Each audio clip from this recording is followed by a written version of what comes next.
He is America's crankiest comedian, and it's been working for him for decades. Take a look. By the time we actually have to vote, I will be unable to make it to the door. I will have been sapped of my will to live. And he is bringing his anger back to the big screen in Inside Out 2. Take a look.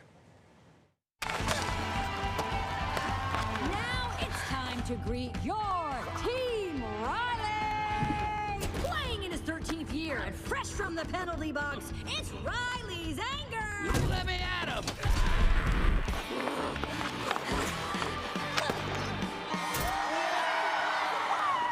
Nice. Lewis Black is the voice of anger, and he joins us this morning. So welcome back to the Pixar Morning News. Great to see you. Great to see you. You came in with a list of complaints.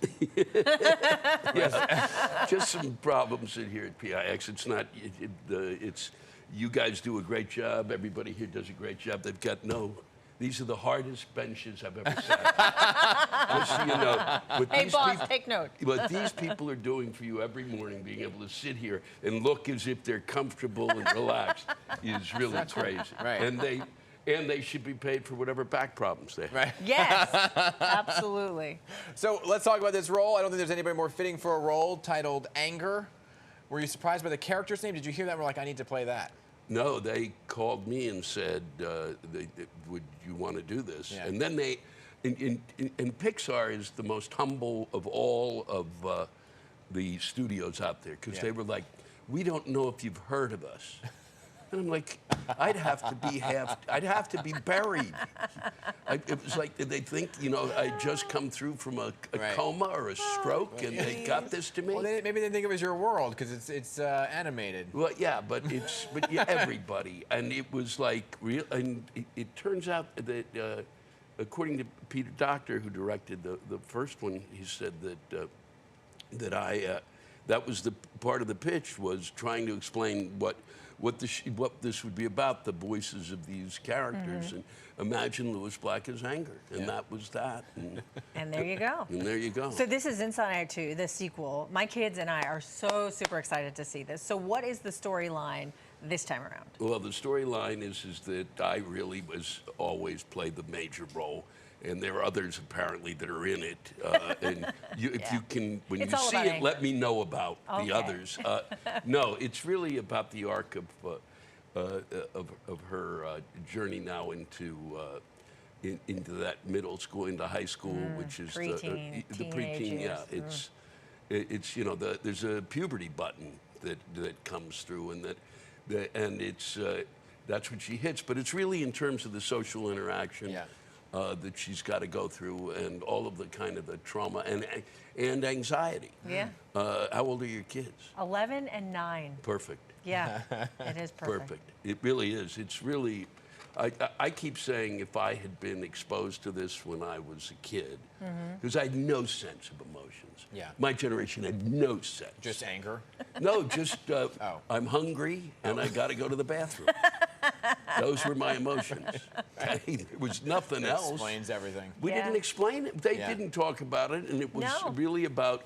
And it wasn't even. They didn't even discuss repression, and it wasn't. It would have saved me thousands in therapy. Yeah. And now you're playing the voice inside the head of somebody else, which was, of course, anger, right? So how'd you get into character? It was really hard. Okay, it's tough.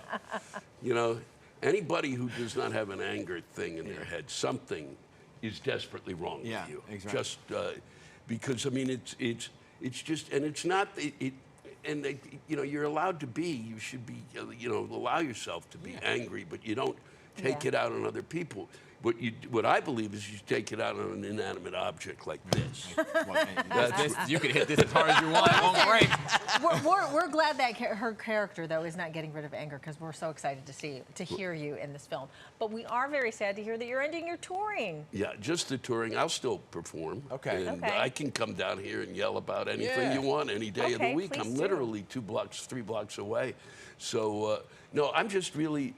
It's the touring. It's the 120 shows. That's a lot.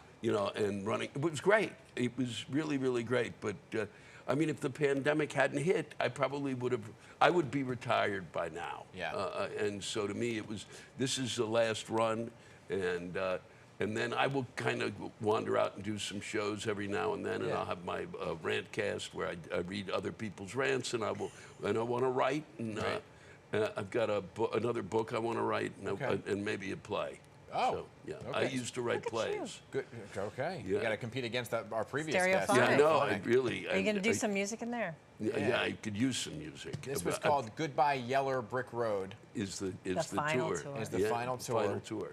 I guess was it just the tour life was like too much? No, it's just I got other things I want to do, Yeah, the play, the book, and it takes up a lot of time, and it's not too much. It's great. I mean, I've had a tour bus. Yeah.